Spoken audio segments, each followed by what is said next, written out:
Thanks for joining us on the Cultured Meat and Future Food Show. We're excited to have Michelle Egger of Biomilk on this episode.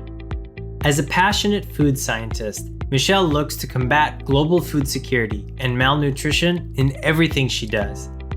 She has expertise in dairy fermentation, formulation, and processing, and is thrilled to ditch the cows for humans. Inspired by upstream solutions for infant nutrition at the Bill and Melinda Gates Foundation, she became obsessed with advancing human nutrition through better infant feeding options. Michelle seeks to harness the capacity to drive environmental and social change through creative food solutions and consumer-first design. Her entrepreneurial expertise in social impact and sustainable business models drives her commitment to seeking mission-aligned partners. I had a wonderful conversation with Michelle that I'm excited to share with you. Let's jump right in. Thanks for joining us on the Cultured Meat and Future Food Show. We're excited to have Michelle Egger as the guest for today's episode. Michelle, welcome to the show. Thank you so much for having me. I'm delighted to be here. Michelle, I really want to start off, and I have kind of a couple different topics that I'm excited to chat with you about, but let's jump right into Biomilk. So tell us what Biomilk is. Yeah. So what Biomilk is actually comes a lot from who Layla and I are, who are the co-founders of Biomilk. So I think it's actually sometimes more helpful to explain why Biomilk is than what Biomilk is. Our backgrounds mutually, I'm a food scientist by training. I spent most of my career in dairy fermentation, commercialization. But no matter how amazing the technology I was working on was, the consumer saw a strawberry flavored yogurt. And I knew we had bigger food systems issues, especially around dairy products, to really address. And so through a circuitous journey, I was introduced to Layla Strickland, who's my CSO here at Biomilk, who imagined creating human milk outside of the body when Mark Post first fed his lab-grown hamburger to a food critic in 2013. She was really pioneer of this field, a PhD cell biologist at the time, had just finished up a postdoc and had a new baby and was having a heck of a time breastfeeding, and really was inspired by the idea that, if we can use cells to be food or be meat in this case, why can't we use cells to do what they do best, which is produce other biosynthetic products that the body needs? And that took her on a weird science hobby for many years, as she puts it. She worked here out in North Carolina, her own little lab space, to try to create human milk outside of the body. And today we've been able to confirm, as of just a few months ago, that what we had been calling goo coming out of our bioreactors for almost 18 months is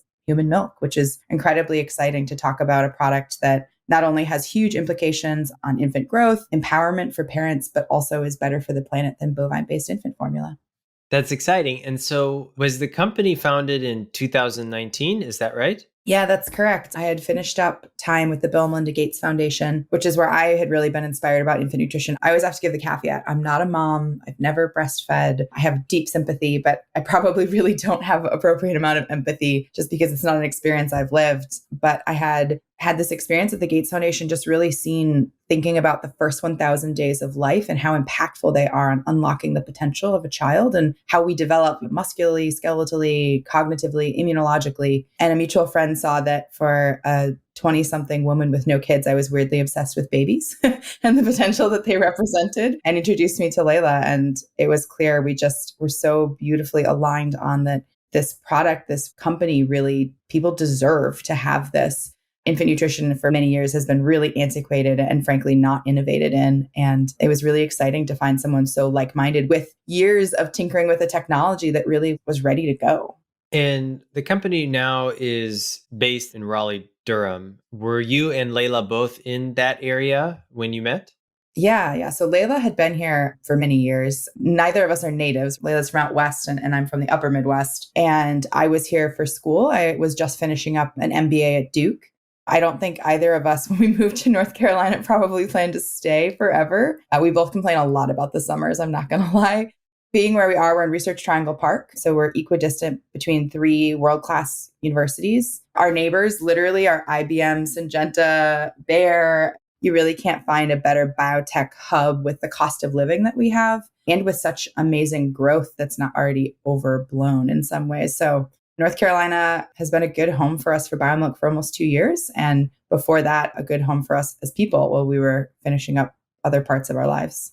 I'm excited to chat a little bit more about Raleigh, Durham.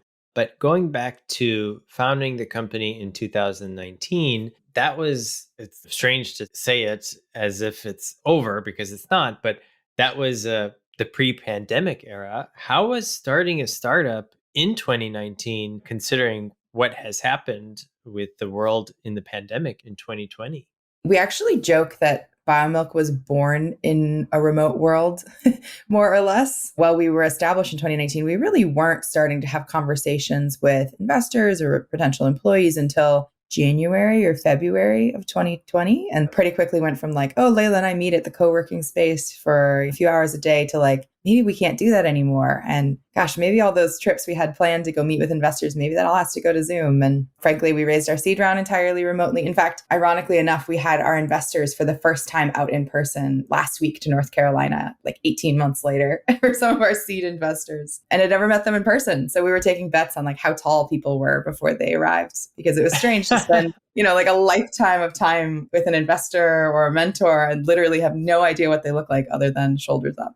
It makes me really want to ask, was there anybody that totally was way taller or way shorter than you imagined? Yeah, actually, we had one that we were like, wow, she has such camera presence. I was confident she was like 6'3" and was like 5'1", like literally. And then we had another investor we've known for a really long time who like, you can tell on camera he's pretty lanky, but couldn't tell exactly how tall he was. And like, yeah, he's pretty tall. So I know lots of people have had this experience in the pandemic, with coworkers and otherwise, but it is strange when you build such tight bonds with investors and you go through so much so quickly with them, and to have never met them in person is kind of a weird Black Mirror-y like thing of the new world that we live in. Absolutely. And new world is right. So you mentioned an MBA at Duke, and I see that you were previously working at a startup. You had your own company before starting Biomilk. Did you know that you would be going into entrepreneurship, going into the startup world, perhaps after your MBA? So General Mills is where I was right before my MBA program, which I'm from Minneapolis originally. So it was fun to work for the home team, and I worked on really cool, innovative categories and products. But I knew that I wasn't very good at playing the game in corporate America, or rather, I was relatively good at it, but I didn't enjoy it. And for me, I had grown up in a family where it was a family business that my dad operated, which as a kid didn't look very entrepreneurial to sell office furniture. But I had grown up in a family where everything was about the family business and making it work and pivoting and figuring it out. And then my mother, as a scientist by training, an environmental chemist, worked on the original like red tide assay kits, things like that. Looking back and speaking to friends and family, it's not really a surprise I ended up as a scientific entrepreneur. I think to everyone else around me, it was like, yeah, duh, that's what you're going to do. But when I went to business school, for me, I knew I wanted to stay in food. I knew I wanted to stay working on big, challenging food issues and food systems issues. I didn't necessarily think I was going to end up in biotech. That was a left turn for me, but I'm glad I'm here. So, how big is the team? And I guess these days, when we're talking about cellular agriculture companies, the topic of scalability is something that's getting a lot of attention, I think for good reasons. And I'm excited to talk about the challenges. But how big is the company now? And what stage would you say your team is in? So there's 20 of us here in Research Triangle Park in North Carolina, which is crazy because we were like 4 of us this time last year. So scaling on a people capacity side and an internal kind of management structure side has been really interesting and fun, frankly. It's the part that I really love. But in terms of scaling on a technology basis, obviously with the counter article that came out in the last week or so, it's a huge topic of interest. And frankly, alluding back to one of my other comments, as a food scientist, classically trained fermentation scientist, I looked at this space 5 or 6 years ago and I was like, that's never going to work. This is never going to happen. Like the scale up costs are going to be outlandish. I mean, I built, installed, commissioned fermentation equipment for a living and brought up new products on them. And so this was not a new world to me in terms of thinking about how cellular agriculture would really grow. But I think 2 things about specifically the critique coming from the counter in that space right now. I think one is there's just a lot of missing nuance around how quickly things are changing. I think technologies that are moving quickly because there's such passion and money and forward momentum moving go a lot faster than people give them credit for. And it won't be on every front. There will definitely be sticking points that this industry is just right now like, oh yeah, wave your hands, it'll be figured out. But some of those things will actually work. It will be figured out and it will be scaled. And we're not pulling entirely from brand new technology. Everything everyone's doing in cellular agriculture pulls 1 foot from food, 1 foot from pharma, more or less. It's just blending it in a new way. And then specifically for biomilk, they actually mentioned in the counter particular critique that perfusion systems are quite different on an economy of scale. And that brings me to how different biomilk's process is than the rest of cellular agriculture. So where usually we're talking about big stir tanks, we're accumulating cells, we're condensing them, we're trying to put them on scaffolds or make patty-based products. For us, our product actually aren't the cells. The cells are our biomanufacturing facility. They are able to know their tops from their bottoms. They grow in tightly into our bioreactor form to form a monolayer. And they're able to pull in nutrients from one side and secrete milk out the other side, never intermixing media or milk. So for us, our end product is actually what these cells create, what they secrete. And the cells themselves stay in place for long periods of time in our system, which is a perfusion style bioreactor system. That has been scaled in pharma. That's how we all get our biologics, monoclonal antibodies, which are top of mind for everyone right now. That already exists at very large scales throughout the world. We're just now utilizing it for a different cost curve that fits with food. And in some ways, that means that we have our own challenges, absolutely, where fermentation is a little more like food and a little more direct for cell culture, kind of adapting that technology. But for us, we have some advantages in that this already works in parts in the sector of industry. Aside from a technology perspective, what is consumer perception like for the term that nobody wants to use is lab grown milk? Yeah, we don't get me started. We just had a long discussion as a team last week about everyone, same thing. There's a lot of controversies, maybe not the right term, but there's a lot of discussion right now around how do we define these products? What do we call them? And, consumer perception for a product like ours has been surprisingly positive because we're not solving for someone who wants to find a more humanely created product or a more sustainable product. We're solving a pain point that has parents up in the middle of the night sobbing to themselves because they don't know how to feed their child or it's not working. And so we get to be kind of the stealth sustainability product, and that we get to talk about that this is nutritionally better for your child than bovine-based infant formula. This gives you the ability to feel like a better parent. There's a lot of judgment and shame put on parents who are not able to exclusively breastfeed or for the first 6 months of life, feed nothing but breast milk. And then it just happens to be better for the environment, which means we don't have to convince anybody that this technology should exist. For a lot of parents, there's so much excitement that someone's even innovating in this space, that someone's pushing this space forward. And frankly, when we started doing this work, very few people were looking at the infant nutrition space, just a few big companies and then a couple of startups that have been on and off over the last few years. And now since we've entered, there's been just a dearth of companies who really see that this is a pain point, this is a problem to solve, and it literally affects every baby born on this planet. So when you want to talk about target market, there is a massive number of families really in a position where they need better options, and they're much more forgiving, frankly, of how those options are created than maybe someone buying a novel hamburger. I think that one thing that is definitely interesting when you do go to the BioMilk website is going to the teams page. And I think you have on there, we're women-owned, science-led, and mother-centered. And it's exciting to see so many women on the team. Can you speak to the power of building a team that is focused on women, being woman-owned, and why that's important not only for a company like BioMilk, but really every company in general? I think for me, and one of the things that's been an interesting balance is when you're classically trained as an MBA, you're looking at efficiency, you're looking at cost, you're looking at people management in the very you're managing people as capital. That's how you're trained to think about, human capital. But that's not really how you include people in a culture. It's not how you get through really challenging technological challenges and issues that you face as a company. It's not how you keep people motivated and excited about a mission that, frankly, is really emotional and personal for a lot of our team, especially those who are parents. And we talk a lot about empathetic employment, this idea that we are all humans. We learn in public every day in every role that we have. And it requires clear goals, clear wants, clear desires as a team to move forward, but it doesn't require a very aggressive leadership style to make progress and to really build something beautiful. And I think I maybe took for granted, or Layla and I took for granted when we were first building this, that it just felt natural to us to do a lot of the things that we did. And now as we've started to have more people on the team and have to formalize some of the things that were very informal to start, we'll have meetings where we'll roll out new policies and people on the team will literally be almost in tears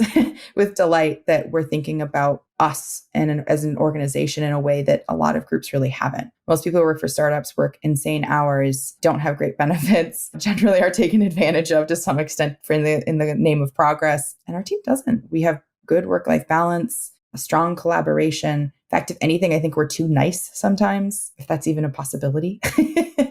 And we're proud of that. We're building a different type of culture that feels very natural and genuine to us. And when we first started, we had a lot of female employees and we were like, uh-oh, are we ever going to be able to recruit to this organization?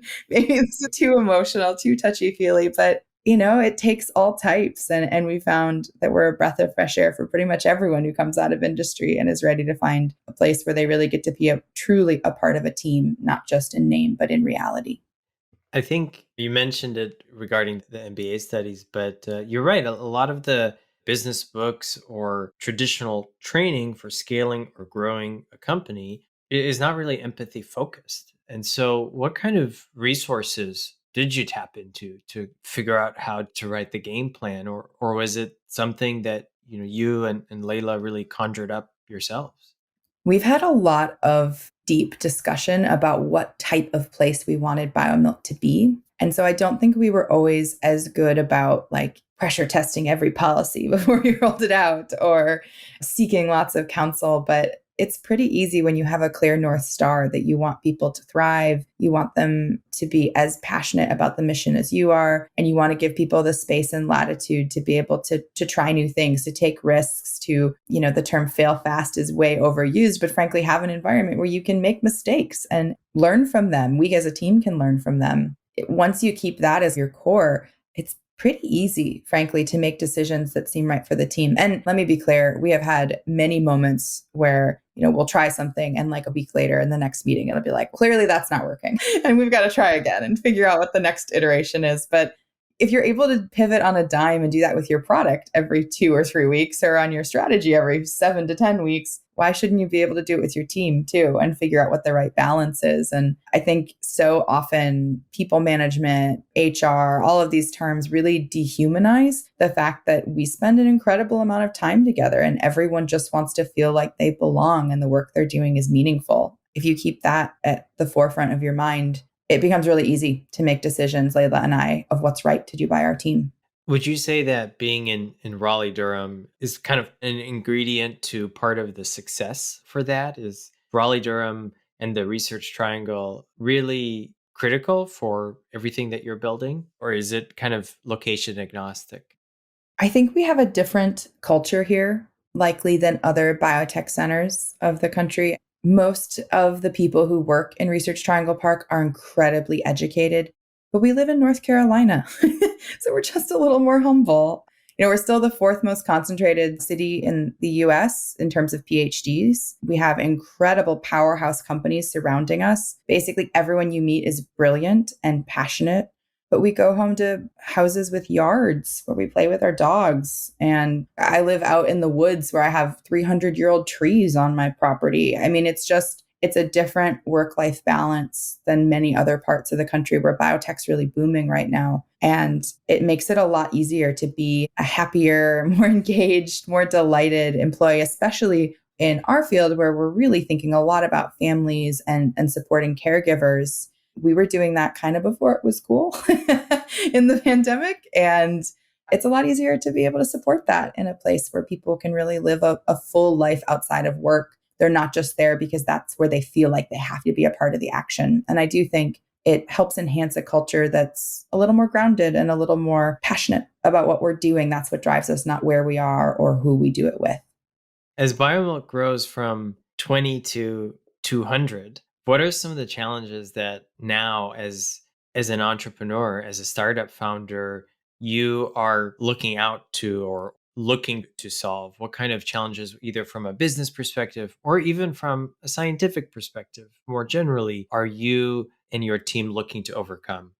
So one of the interesting challenges we have in our specific product category in infant nutrition is that breast milk is really poorly understood in comparison to other parts of our body and biological systems. We just, from a research perspective, don't know that much about it. It's not defined in any regulatory capacity. Compositionally, it's incredibly complex and changes across a population, across a woman's life and life cycle of feeding, and even across the feed of an individual child. Sometimes you'll find in milk that you're producing a higher fat product at the beginning of the feed than at the end of the feed, or vice versa. It's really miraculously complex. It's a living substance being produced by one cell type. And a lot of the work we're doing right now is really around optimization. We're in the phase where we've proven what we're making is something that resembles human milk. And now it's getting to do it again and again and bigger quantities before we're really ready to scale, right? Before we're ready to say like, yep, let's go. Let's really produce a lot.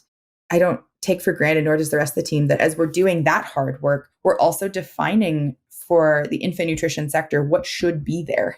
Compositionally, what should be in a standard human milk product, what levels should be required, what safety and quality assessments need to be done to be able to prove that this product is safe to both regulatory bodies and therefore parents, both here in the US and abroad. And when you start to layer in all that work, we're foundationally moving forward lactation science at the same time as driving forward our product. And that means we're creating an incredible amount of knowledge internally. It's also our job to think about how do we move the entire industry and sector forward. And that requires a lot more man and woman power to be able to really do that heavy lifting in science, share that knowledge, build up an understanding that previously no one really has invested in, or if they have, it's really been focused at infant formula companies, not thinking about anything outside of the body, because previously the idea of milk outside of the body sounded like pigs flying to most people who worked in this sector. It makes me think of the challenges of other types of cellular agriculture where people are concerned about safety. But when we are talking about infant nutrition, what really is the best way to ensure safety and testing, not necessarily from a scientific and safety standpoint, but from a consumer trust standpoint? What are the ways your team will be able to kind of ensure trust in the product for these consumers, especially when we were talking about infant nutrition in general? That's an open question. We don't have all the answers. And I think that when you look at like a traditional infant formula path, frankly, it doesn't feel like much testing that has to be done to prove that something is safe for children or for infants specifically. So for us, it's coming up with what's the happy medium between what's required from a regulatory perspective and as scientists, as a team of scientists and a team of parents, what would we want to see done for our children's products? I think I took it for granted a little bit at other places that I worked, but in other large CPG companies, typically you'd work on products that maybe you'd eat, but not every day, or maybe they didn't fit your lifestyle or your diet. And it was kind of like, yeah, I work on it because somebody likes it. We're working on a product that we have parents on the team. We have a lot of people my age who are probably going to have kids in the next few years, or we have parents on the team that have grown children that they had their own struggles with, that they're looking at, that they're going to have kids in the next few years. It's an incredibly personal product that we're working on. I mean, you have to believe that all of us probably are scrutinizing everything even more so than someone from the outside looking at our data, looking at our science, because we take great responsibility on in terms of proving that this is safe, not just externally, but internally, believing in what we're doing. And I think if we were working on a better for you chicken nugget, like it's just not the same level of worry and scrutiny and want to do the right thing, because we know that the product we're creating is for our families of the future or our families of today. And that's a different level of stakes that you can be guaranteed that we're watching for. And definitely a challenge worth solving. It's definitely fascinating to think about that. I have a question regarding the product. Will your team be going to market under the Biomilk brand, or is the focus either partnering or going into the market as an ingredient supplier? And I know it's early days, but what are your thoughts on how Biomilk will go to market? We are very much strong believers in that our work, our passion, our drive is stronger than any partner we would try to work with to be able to bring this to market. So it's not to say that we're not open to finding strategic partners to help in some capacity, but we're really not interested at this point in our evolution of considering someone just taking this product over and producing it. We have really high stakes. We have strong feelings of responsibility to make sure this product is brought ethically and sustainably and believably to the market as authentically as we possibly can get there.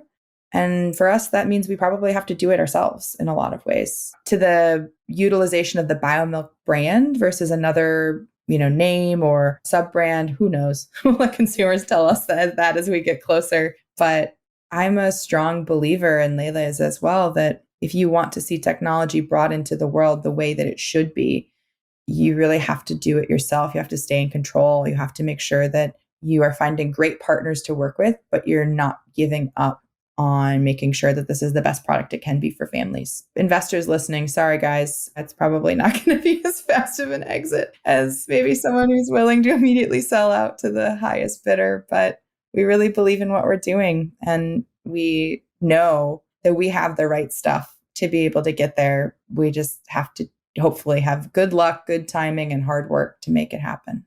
As we start to wrap up, I wanted to ask you if you have any advice for those that are interested in getting into not just cellular agriculture, but also this kind of new bio plus food industry. Do you have any advice for those that might either be thinking about going into a university program or if they're just finishing up with a university program? We have a lot of green talent on our team that we've hired straight out of school. And the number one trait that makes them successful is being passionate about what we do. So I would worry a little less about having every perfect accreditation and skill coming from the fanciest university, having had internships with every cell ag company. And I would worry more about expressing what makes you get up in the morning, what you're passionate about, your why of why you want to work in this space, and finding a way to prove it.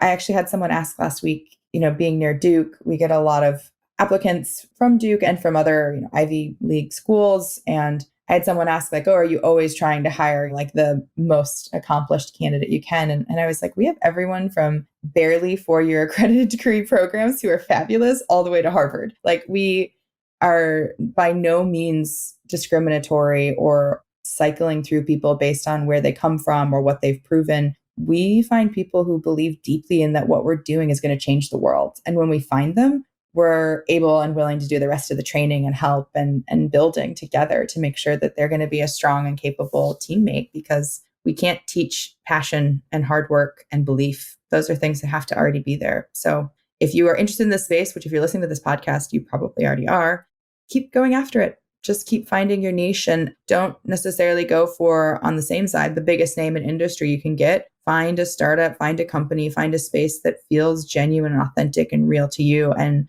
you will not regret it.